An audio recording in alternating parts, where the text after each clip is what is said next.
to a different element: earth, air, fire, and water, and how these elements are being impacted by climate change.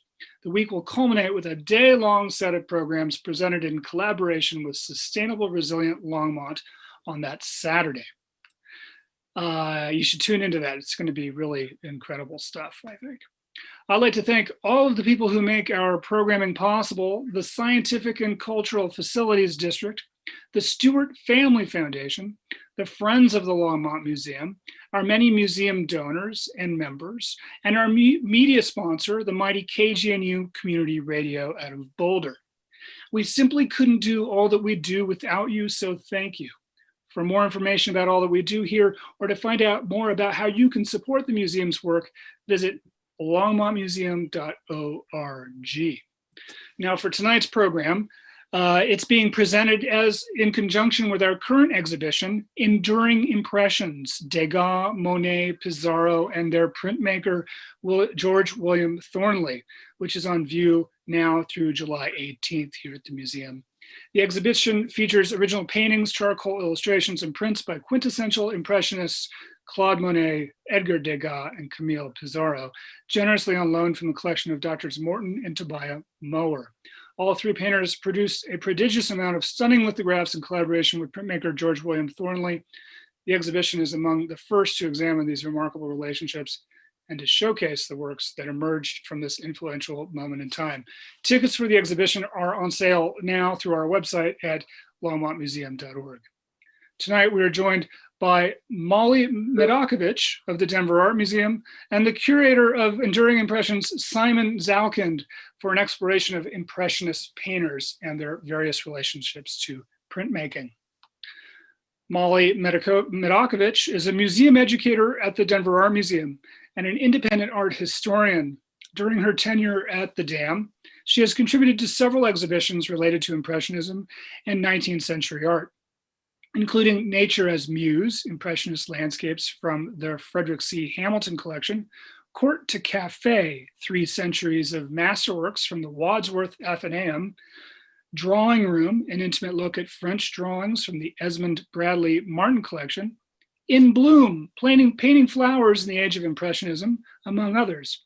She has previously worked with the Mower collection and Simon in programming for the exhibition at the Fulginiti Pavilion at the Center for Bioethics and Humanities.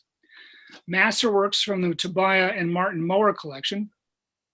Those were masterworks from the Tobias and Martin Mower collection. Additionally, she teaches art history classes at the University of Denver's School of Art and Art History and its University College Enrichment Program. Molly earned her PhD in art history from the University of North Carolina at Chapel Hill in 2012 with a specialization in 18th and 19th century French art history. Simon Zalkind is one of Colorado's truly venerable curators, having served as the director and curator of exhibitions at the Meisel Center for 10 plus years, and most recently as the curator of the art gallery at the Fulginiti Pavilion at the Anschutz Medical Center. He has organized numerous landmark shows of both contemporary and historical relevance. Simon has also served as the director of art and public places for the city of Denver, as well as an independent curator for exhibits and programs at prominent institutions in the region, including the Museum of Contemporary Art Denver, Red Light Gallery, the Boulder Museum of Contemporary Art, and more. Please welcome Molly Medakovich and Simon Zalkind to the virtual Longmont Museum. Thank you. Thank you, Justin. Thank you. Simon, nice to see you in this virtual world that we're living in these days. Yes, and it's nice that this occasion sort of threw us together again.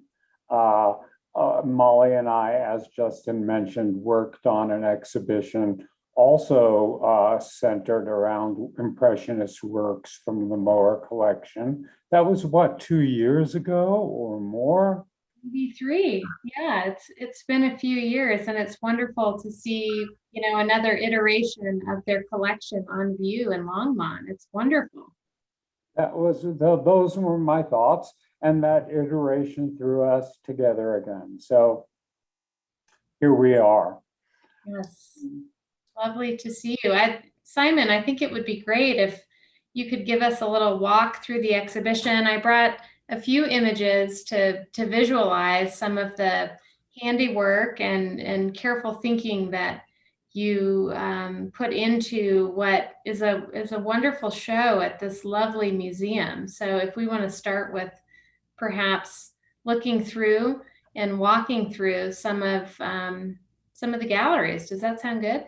Well, okay, that's, yeah, let's do that. And in the meantime, I'll intersperse maybe some anecdotal material about how this came to be. Great. And maybe something about the prints themselves and the relationship of the painters and printmakers. That sounds great. And I'll say, Simon, the topic of printmaking in terms of Impressionism is something that, as someone who studied the 19th century, is not, I don't think, common knowledge. And so it hasn't been put out in the public, and especially in our region, in such a way that we're so lucky to have this dialogue between prints and painting that you've set up in the galleries. So I'm really excited to share that with people who are tuning in from home today. What you just said, or you've already kind of sparked some hopefully inspired comments. But so here we are. We're entering the exhibition. We've entered.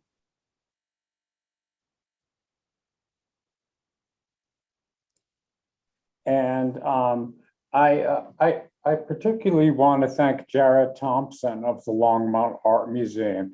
He and I installed this exhibition over Zoom. It's really interesting. I'd never done that before, but it was realized in a way that was so optimally what I could have hoped for. So what you'll see is what we've attempted to do is insinuate so-called original works, paintings, drawings, pastels, as a reference point or highlight, depending on how you think about it, for the prints that these artists made with George Thornley. George Thornley was a kind of, it's interesting to think that a subject like Impressionism or a genre like Impressionism, which probably most people will claim is their most favorite genre art historically, that there are still mysteries to be discovered and that it isn't all known.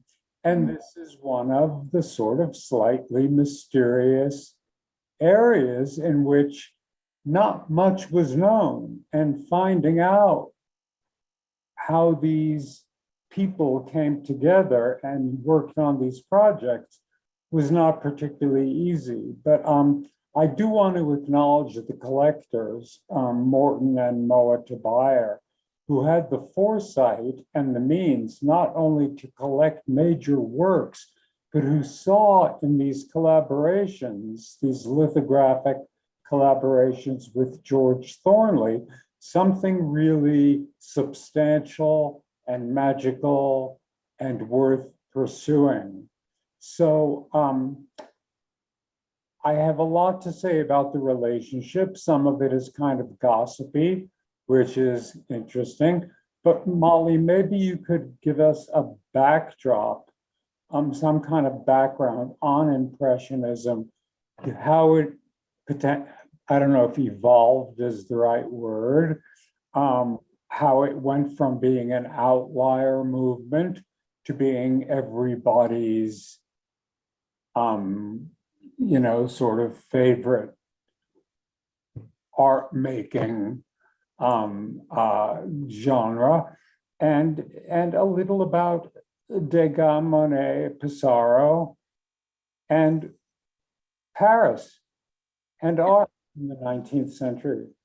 Yes, this is one of my favorite topics, and I'll skip ahead and we can come back to some of the other gallery shots. But, Paris in the 19th century and the 19th century in general, and of course the Impressionists, this is one of my favorite topics as a scholar, as an art historian, as a professor. And I was really struck when I walked into the exhibition, and I brought in some images here shortly, as to how this particular collection, and of course the paintings and the prints aren't even exhaustive in terms of what the Mower collection is, but it's very representative of, the subject matter and the typical stylistic characteristics of Impressionism. So I brought in a few slides just to, if we have any folks at home who are new to Impressionism, like Simon said, it's become one of the most beloved styles and movements in art, and one of the most recognizable. One of the things I love about it is that the stage, that the setting for this movement is in Paris, one of personally my favorite places to travel, when we could travel, and hopefully someday in the future. But we're in Paris in the mid 19th century. It's undergoing change. Here's a photograph of old Paris, what we might find charming as the winding labyrinthian cobblestone streets at that time were seen to be dark and dank, full of disease and inviting different kinds of disease into these neighborhoods. And so under Napoleon III, there's a campaign, there's a building project to kind of tear down some of the old dank neighborhoods and open it up into these grand boulevards that in many ways define this grand city that we know today. And so on the left, it's the Rue de Rivoli, on the right, the Avenue de l'Opéra. So the city all of a sudden is filled with light. Traffic can move efficiently from point A to point B. And artists are also, like, the artistic culture at this time is also evolving. And it's the Impressionists who will end up depicting these grand boulevards, the large boulevards, and the culture that comes with it. So the cafe culture, the theaters, all of the wonderful entertainments that come from these renovations of the city. So you have on the left some of the central figures of the early Impressionist movement. So Manet, who wasn't an Impressionist, but was part of the avant-garde. We have Renoir here in the hat. And then all the way on the right, we have our dear friend, Monet. So some of the integral figures of Impressionism, and they're gathering, as you can see on the lower right, in places like the Café Gerbois. And there's a new artistic culture bubbling. And they organize, and in 1874 have their first exhibition, and they're originally they call themselves the Société Anonyme, Anonymous Society of Artists, Painters, Sculptors, Engravers, etc.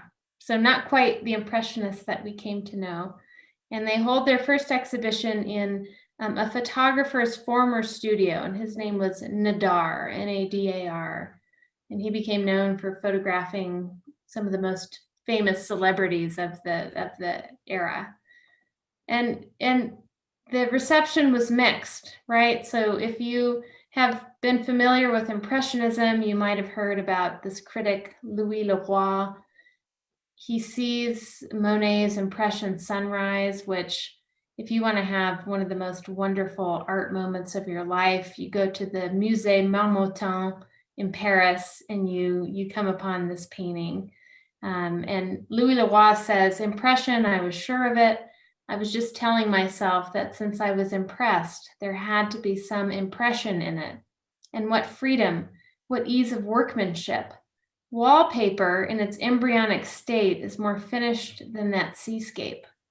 So these artists were in many ways breaking away from tradition. Many of them had been rejected from the École des Beaux-Arts, the fine arts school, and the official exhibition, which was called the Salon. And they kind of wanted to do something new and go out on their own. And just briefly, their sources of inspiration were this new city, so this broad boulevarded city. And I brought in a couple of images from the Mower collection. Here's a detail from the Avenue of the Opéra. But someone like Camille Pissarro, he also was painting it and doing it in only the way the Impressionists would paint. So you have a city view of the new city and these broad boulevards, but he also wanted to study the effect of rain or of snow or of sunset. And so they're looking at these instantaneous moments that, and Simon, we can talk about this here later, how does a lithograph capture this feeling of being, in this very bustling space, but also in a moment in time. So this is part of their aim. We have scenes of, contemporary entertainment, the ballet, the theater, and these are two works in the show that give a sense of Degas' perspective on this particular contemporary entertainment in both pastel and in the print on the right, in this charcoal and print piece here. And overall, there was the sense that in French here on the right by the artist Honoré Daumier, il faut être de son temps. One must be of one's time. And the artist Gustave Courbet, to translate the customs, the ideas, the appearance of my epoch according to my own estimation. The idea here was, instead of looking to the past, like the academic approach, where you're looking at ancient heroes and biblical stories, we need to look to our own time. And so as you walk through these galleries, if you have the chance to go for the first time or to go back, just notice how contemporary and how here and now these artists, whether it's in the prints or in the paintings that are on view, this is the approach. And of course, nature as well. So artists are turning to nature for inspiration. As exciting as the city of Paris is in this industrial age, nature becomes the respite and a place to escape nature. So too much of a good thing. So we need to go retreat to nature. And Monet, of course, this is a river and mill near Giverny, about 2 years after he discovers Giverny and starts to rent the place that he would eventually buy and build his gardens. So getting into nature and depicting it, this painting is just stunning in the exhibition. The color, the dabs, the spontaneity of how Monet paints the landscape, the fascination with surfaces on the landscape, the waterscapes, and how color plays such an important role. And so you'll see in the exhibition many images that speak to this immersion in nature. And I brought in one of the Mower lithographs alongside a corresponding painting from the Art Institute. And Pissarro is also part of this. He is living and working outside of Paris on the outskirts of what we call the Île-de-France, so within proximity to Paris. But you get this, again, this escape to nature and this feeling that, oh my gosh, the fantasy of escaping to this more peasant, simple life. That's the antithesis of urban existence, and interested in light and shadow and simplicity and color. And so as you go through again, you'll see these prints that also speak to this. So we know Monet's haystacks probably pretty well. Pissarro is also coordinating with Thornley on this type of imagery. And of course, they're not the first. So Simon and I were talking earlier today about the Barbazon Painters. And this was a group of painters, the generation before the Impressionists, who went to places like the Forest of Fontainebleau outside of the city. And this is a cartoon, a caricature. Landscape painters in the Forest of Fontainebleau study after nature by an umbrella and parasol seller. So people were flocking to nature as the city was growing, and artists in particular. And they were aided by newly minted paint tubes and new developments in science that led to pigments that were no longer naturally derived. So you see this vibrancy in the palette as well. And like this Cézanne painting from the Denver Art Museum, artists become immersed in nature in a way that they haven't before. And one of the forerunners to our Impressionists, and again, thank you to Simon for talking about this, was Corot, who was one of our Barbazon painters, one of the forerunners of getting out into nature, one of the early artists who would go out with his oil paints and his small canvas and pochade, his little small box that he could put his materials in. And of course, you have to have a parasol like we see in this image as well.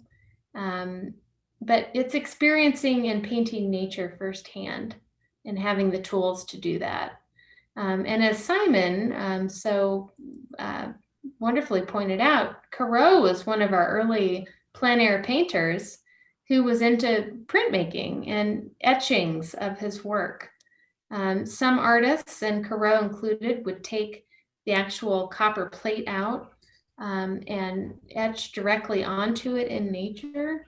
And there were some other techniques that involved kind of photographic technology, but he's one of our forerunners for what we see with Impressionist printmakers as well. So I brought in a couple of his images just to show you how expressive the medium is. And that idea that, you know, these prints you see in the gallery aren't coming from nowhere, but there was a precedent for this approach to nature, to scenes of everyday life, and to this printmaking technique. So that's just a brief overview of how, printmaking, how the Impressionist approach to subject matter and aesthetics all kind of come together, and the way that the Mower collection really is able to illustrate that.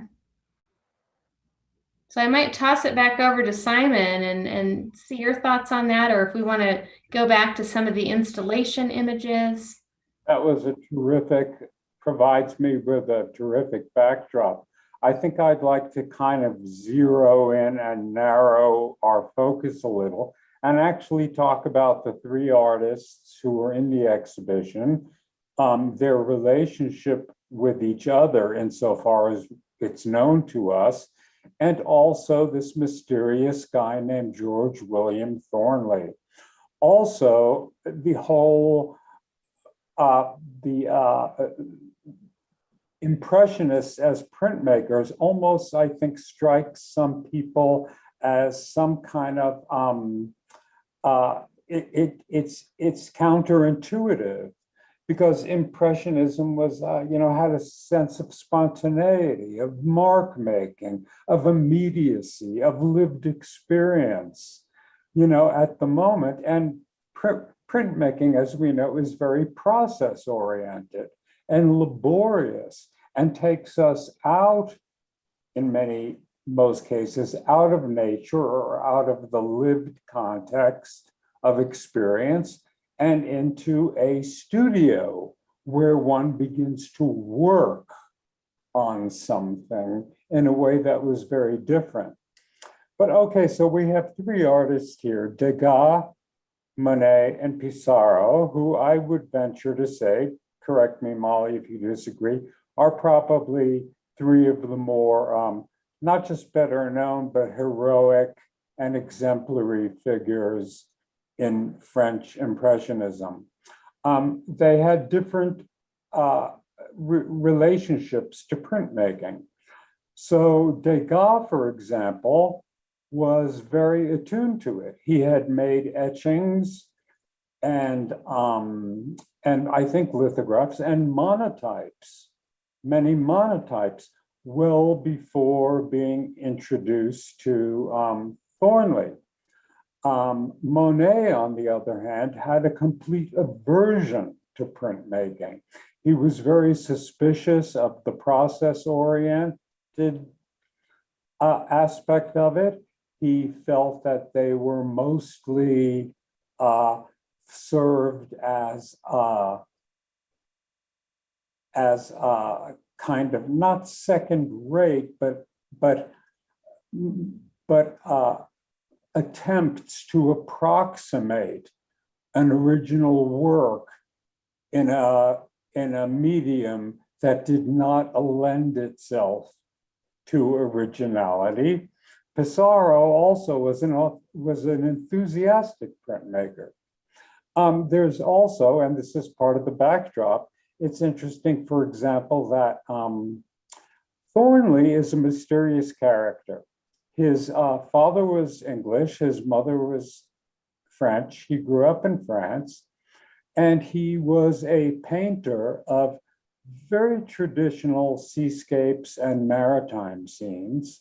At some point, he got into reproductive lithography as opposed to lithography as an original print process. And we might get into that difference at some point. It might be useful.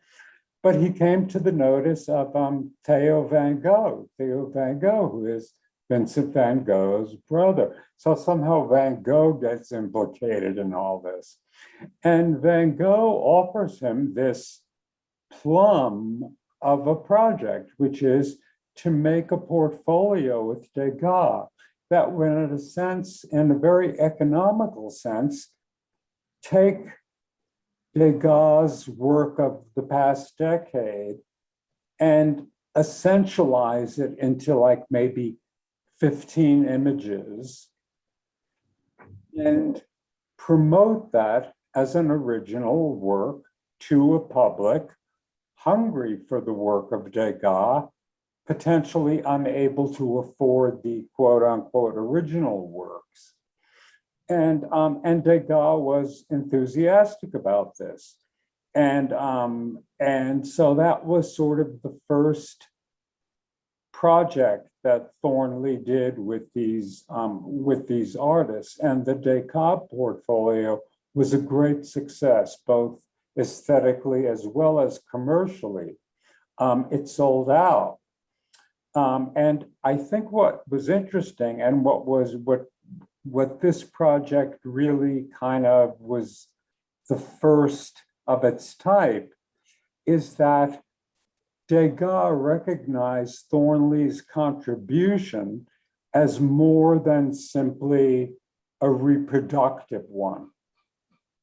He recognized that there was something that Thornley brought to this that made it a genuine collaboration that Degas was happy to claim as his own alongside of Thornley.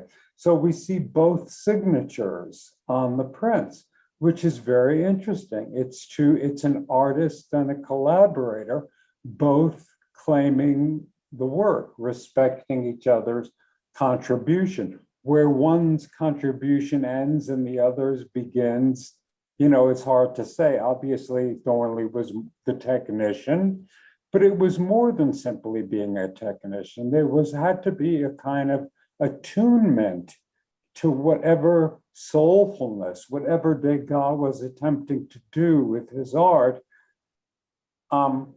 Thornley it leaked into Thornley.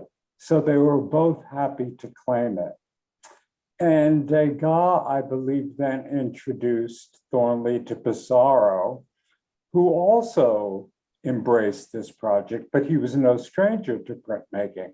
But as a little aside, that's kind of fun to know, is as opposed to the Degas portfolio, the Pissarro portfolio was kind of a flop.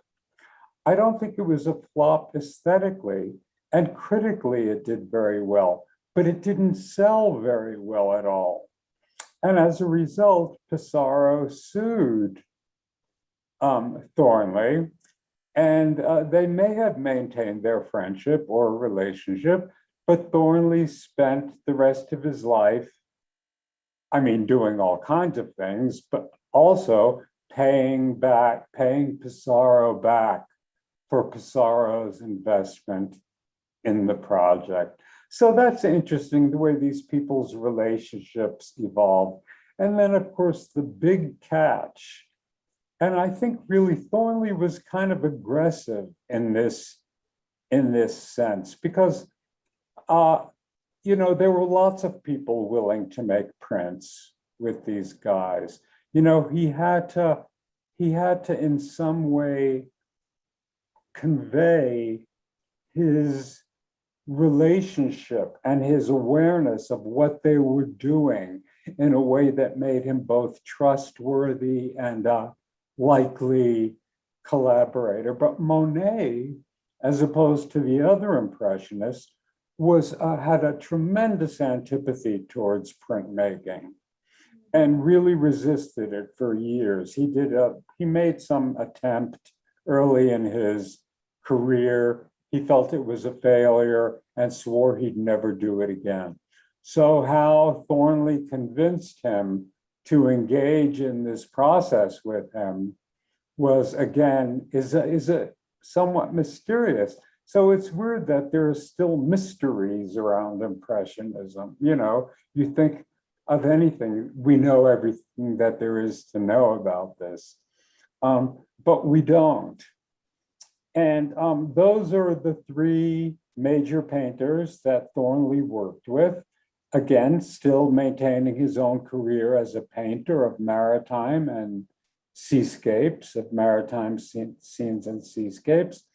And I saw the Thornleys when I was first invited to the Mower's home.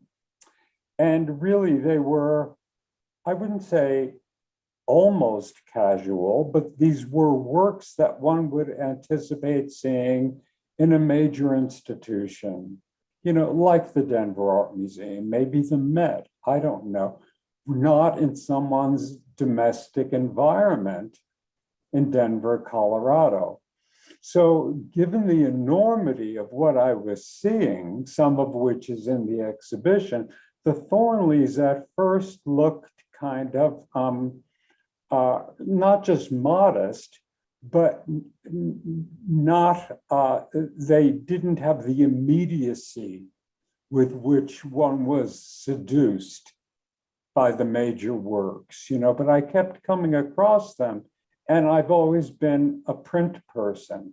And I began to think about them as prints and also the extraordinary means by which Thornley was able to capture in this kind of really monochromatic palette.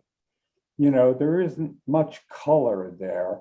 You know, a movement that relied really for its seduction and its communicative powers on the immediacy of lived experience, of movement, of air through blowing through a tree rather than a static tree, an intransient object, you know, or a bowl of fruit, an intransient object, you know, and color, how color changes, how it's dappled, how 1 hour might completely change the palette with which one might paint an apple.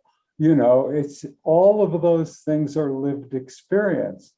So these things really began to interest me, and I promised myself I'd return to Dr. Mower with a proposal for an exhibition specifically centered around the Thornleys and his relationship with these artists. And this is the exhibition. So, gosh, I don't know. There's a lot. As you're talking, Simon, you know, I think about, and we've talked about this, that sense of spontaneity. If there was going to be any medium, print medium, that would lend itself to that feeling of spontaneity, and I'll share my screen again. You know, lithography approximates that human touch and the mark making more than what in the previous century. You know, in the 18th century, it was engraving, and you've alluded to, you've mentioned reproductive prints. And in the 18th century, which is another part of my specialty, I'm trying to find this comparison. You know, engraving sought to reproduce, oh, I didn't get my image, reproduce the painting. So if you wanted to get a copy of a Rembrandt, then an engraving could give you a black and white, you know, grayscale of that. But for lithography, the very medium, you're using this crayon on a stone, and it's the hand of someone. So there's something very human about the medium itself. So when I think about the Impressionists and the visibility of the hand of the artist, whether it's the dab or the glob of paint, there's something about lithography that can kind of have the same effect. So as I look at these two, you still have that feeling of the human hand that comes into the print medium too, which I think is really, really incredible to see. Lithographic processes, especially the ones that these people were using, which was stone lithography, really become as close as any print medium to the immediacy of a gesture. The interesting thing about engravings and etchings, and like Degas was an enthusiastic etcher.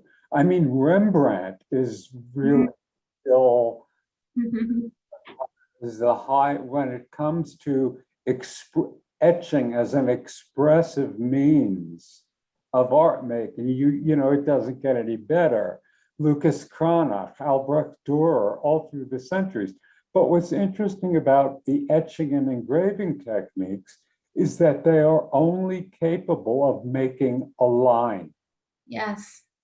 You cannot do more than make a line. So to communicate volume or movement, you have to be expert at making lines in a certain way. But that's really all it can do.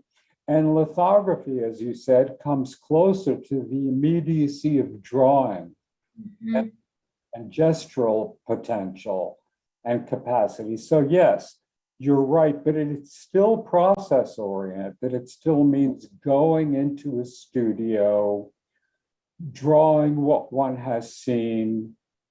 Yes. In the 19th century on a stone. These days, people are art lithography is probably more likely to be done on a zinc plate but it's basically the same process. I don't want to get into heavy the technicalities, but it functions basically on the antipathy of oil and water. You know, so the artist uses a grease crayon or a grease-based paint and draws with it or paints with it, as the case may be, on the stone, which is then washed over with water. The paper is placed on it and it is run through a press. The places where water and oil, the water does not adhere to the areas in which an oil-based pigment has been used.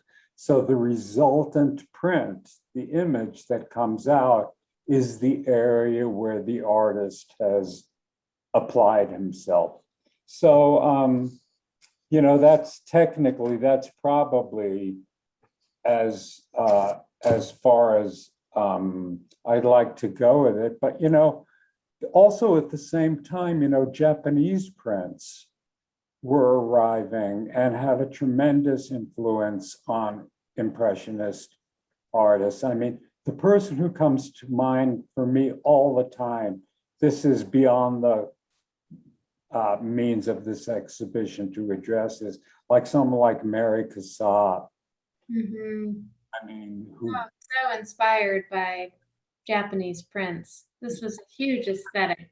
Yes, and mastered printmaking techniques, etching and aquatint, and particularly amazingly. But so this was just a coming home for me, and I'm so glad we got you involved again, because we got to spend time again, and I got to spend time with Morton and Tobiah.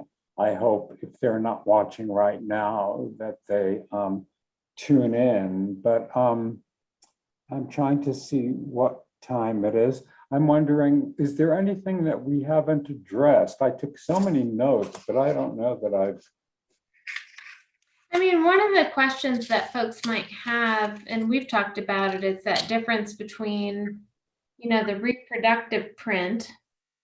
So what I alluded to with the 18th century versus the original, and kind of what was the hand of Pissarro, Monet, and Degas in that? So are they handing off their paintings to Thornley? How did that work in terms of the actual production of those prints? Well, I think printmaking processes can be used in many ways. And there's all kinds of, most people don't realize that they encounter lithographs every day when they flip through a magazine. It's a more modern, more contemporary form of lithography. It's called offset or lithography. It operates on a dot matrix, but I don't know if that's still what newspapers do, but it was until a few years ago. But it's a group of mediums that can be used either to create an original work or to create an approximation. In fact, in many cases, an extraordinary approximation of a work which already existed in an original. Nowadays, we would call that a copy or a forgery. But I think for many people, particularly people in a middle class, suddenly not only able to afford modestly original works of art, but who were entering a kind of cultural demographic in which works of art were seen as valuable, not just monetarily, but, and particularly with the Industrial Revolution, it's interesting. I am not sure where I heard this, and I hope it's true, but I remember hearing at one point that as church attendance sank, museum attendance grew, which is to suggest that somehow on Sundays, people who were no longer going to church had substituted some kind of elevated experience. Oh, interesting. And that experience was art. So yeah, print techniques can be used. And this is why a lot of printmakers and painters got into trouble in the 80s and 90s, because there was a lot of money to be made in printmaking, particularly, and then in gifting those to public institutions. So artists who were terrific printmakers, not all of it. I think of someone like, James Rosenquist, who's a really amazing printmaker, but then did so many sort of prints for the immediacy of monetary gain, were not aesthetically completely fleshed out or as thoughtful. And so it's hard, it would be hard to do a print retrospective by someone like him. There were lots of artists who took advantage of that, but certainly Monet, Pissarro, and Degas, the three people that we're examining here, together with, in their collaboration with Thornley, were really looking to do something which was, in a way, as far as I know, unheard of, a real collaboration. And their signatures give the imprimatur, of that collaboration to the work. Ordinarily, it might have been just the artist who signed. Or it would delineate, Monet painted, this person engraved historically. So it was definitive in terms of who did what. But on these prints, it's sort of equal signature on the print itself, which I find really interesting. Yeah, well, they're pretty amazing. Obviously best seen in person. So I hope people, Absolutely. down to Longmont, and I do think this is kind of a world-class exhibition, you know. Agreed. And the Longmont Museum is so beautiful. I had never seen it, you know, before we began this project. So I would really encourage that. And Morton and Tobias, if you're listening this evening, our relationship is not over. I'll be back, and we'll see what else we can tease out of this, because it's extraordinary, and their foresight was extraordinary, and the care. I mean, what they brought, collecting these prints, which again, as I said before, given their what was offered to them, what they had access to, and their means, you know, really took a very sustained and careful eye to see the value and the beauty in them. So anyway, that's it. Yeah, wonderful. It's a lovely collection. And I know for me, for myself personally, to be able to see the paintings and the prints and dialogue, it's a little jewel box in Longmont at the moment. So I agree. People should come check it out if you haven't already. And I think we'd love to answer any questions that people are posting on Facebook or wherever out in the world at large. And I want to encourage folks who've been watching on Facebook to type in any questions you may have in the comments field, and we'll be sure to get to them. We do have a question here from the great Sheila Conroy. She wants to know, how many prints did Thornley make with these three artists? Well, he made one portfolio with each of them, which I believed comprised anywhere from like 14 to 16 prints each. We don't have the entire portfolios, but I'm not sure who does. Maybe the Louvre. As far as I know, of the portfolios that he made with each of them, this is the largest assembly of all of them shown together that has been done, you know, so it is kind of a big deal. But yeah, each portfolio was, I think, seen as a condensation of what the artist's interests and pursuits and vision was in this economical form. You know, choose 15 images from the past 10 years, you know, something like that. And what portion of the prints that are in the show, I mean, how many prints how many prints do the mowers have? Well, I didn't make an exact count. So Yeah. from Pissarro, they have the entire portfolio and beyond. Mm.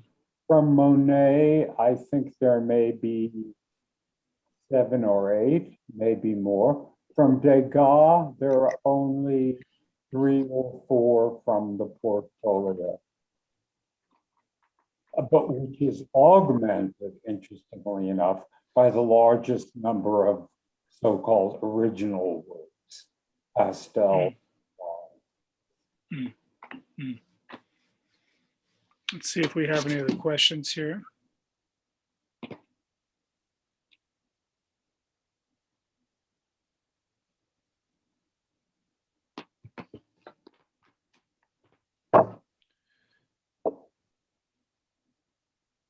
Not too many questions here, folks out there on Facebook. Feel free, don't be shy. I can come up with questions.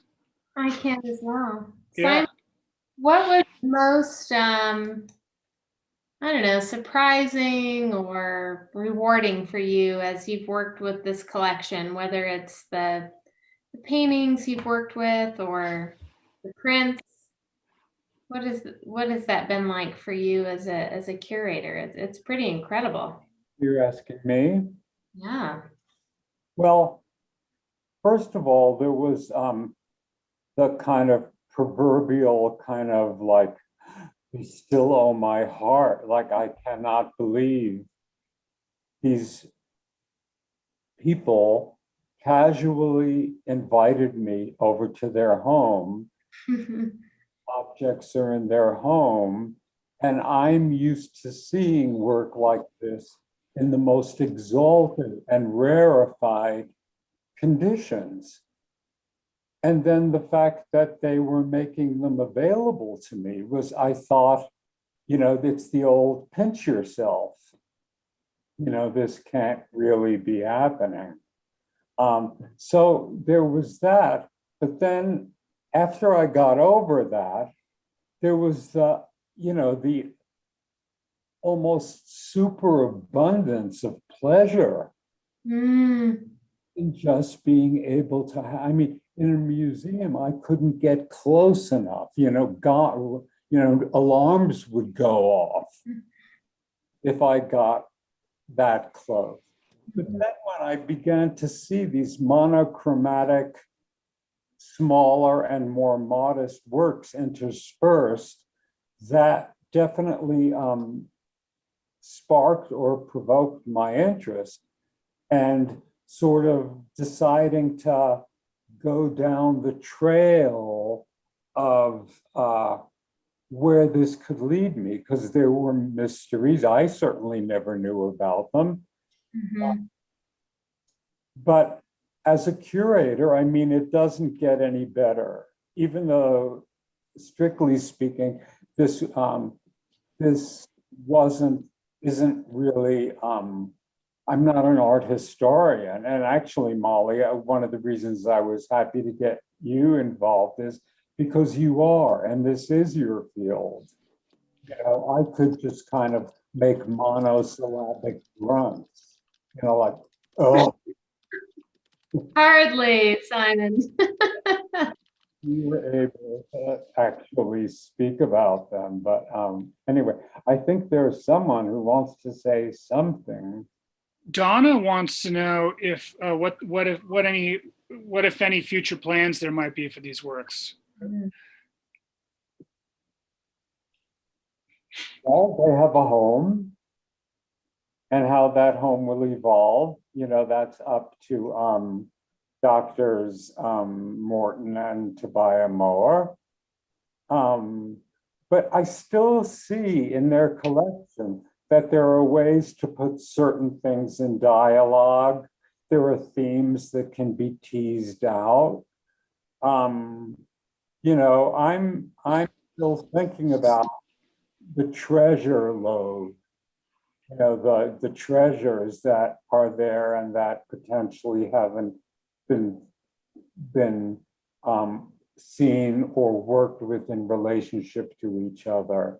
And obviously that would be something, if I had that opportunity, it would be Molly and I again, I hope.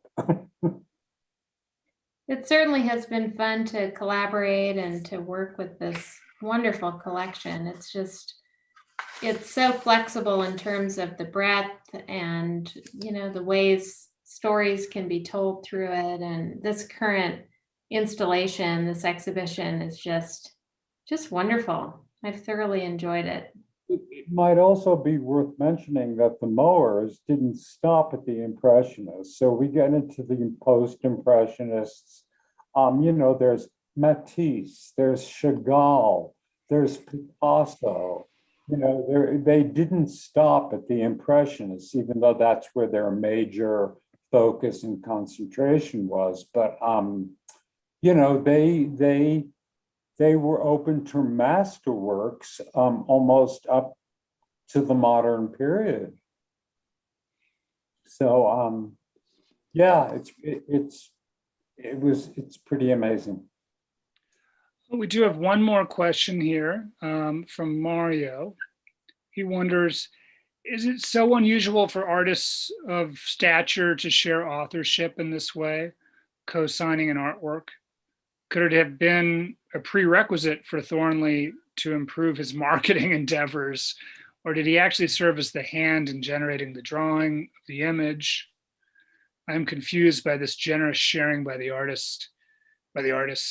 Please shed some more light? Question mark. Well, as Molly mentioned, prior to Impressionism, like if you look at prints or engraved etchings from the Renaissance or from the remarkable exploration of etchings and engravings that happened in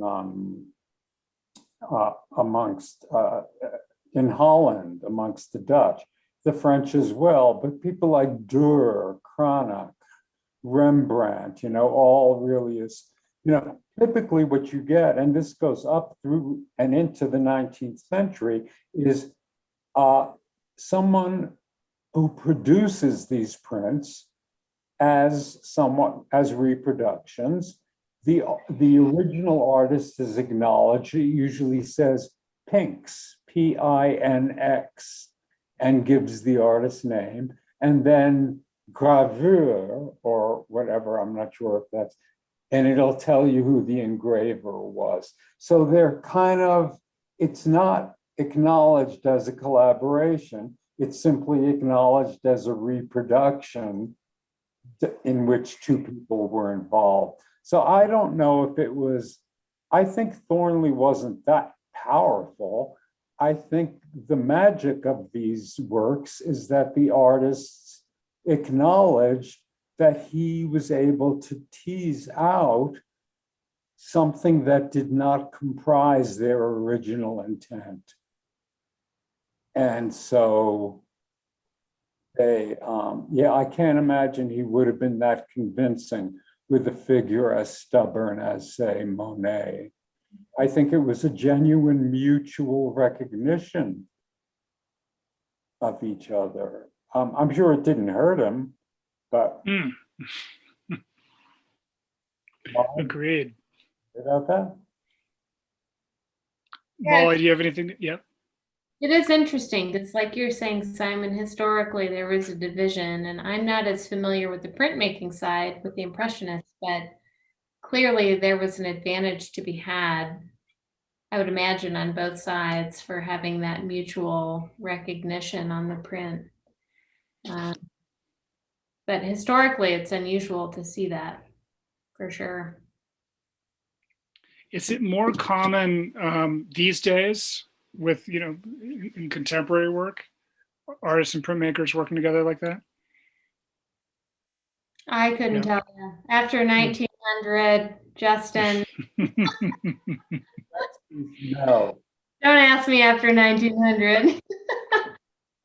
No, Simon? Simon?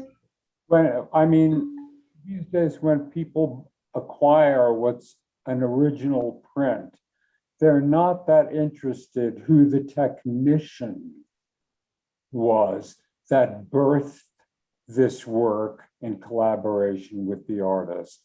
If you want to have Warhol, you're not really interested in the fact that there was a factory of people churning these things out with him, and you don't want their names on the work. You want an Andy Warhol. Right, and then you have places like Gemini Gel in LA or something, or Bud Shark here in Colorado, right, where artists come in and work very closely with the printmakers. Is that sort of similar? Interested in prints and printmaking. We're all aware of them. I think the granddaddy of them is a place called Universal Limited Editions out in Long Island, New York, that was founded by a Russian emigre named Tatiana Grossman. And she it's the fact that original prints are taken as seriously as they are as a credible medium for contemporary art making is in large part due to her, at least in this country. England, or, master printers tended to be trained in England, in Britain. Okay. Well, I don't see any more questions. But I want to thank you both for a wonderful program, and Simon for curating such a gorgeous show. I should mention to folks that there is an exhibition catalog if you're interested for sale through our museum store. If for some reason you can't make it to Longmont. But if you can make it to Longmont, I really suggest you do. It's worth the visit. And the show is up until mid-July, so you do have some time. And tickets can be gotten at our website, longmontmuseum.org. Molly, thank you so much for joining us, and Simon, it's always a pleasure. Ladies and gentlemen, please, thank you so much for tuning in online. I hope to see you next week for our Earth Day festivities all week long in the Big Picture Climate Change series. Wonderful. Thank you both for joining us. Thanks, Simon. And yeah, the exhibition is lovely. I hope everyone gets a chance to check it out. Yeah, thank you so much, Molly, for doing this again with you. It's a pleasure, Simon. And thank you, Justin and Jared and Kim and the entire staff at Longmont. It's been a pleasure, Simon. Okay. Good night. We just ended the live stream. I want to just thank you so much.